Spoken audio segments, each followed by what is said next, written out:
নমস্কার। সিঁড়ি, কবি সুকান্ত ভট্টাচার্য। আমরা সিঁড়ি, তোমরা আমাদের মাড়িয়ে প্রতিদিন অনেক উঁচুতে উঠে যাও, তারপর ফিরেও তাকাও না পিছনের দিকে। তোমাদের পদধূলি ধন্য আমাদের বুক, পদাঘাতে ক্ষত বিক্ষত হয়ে যায় প্রতিদিন।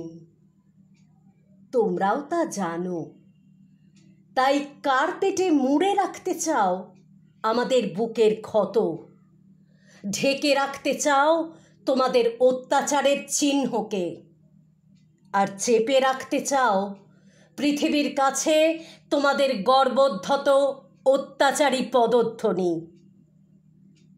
তবু আমরা জানি চিরকাল আর পৃথিবীর কাছে চাপা থাকবে না আমাদের দেহে তোমাদের এই পদাঘাত।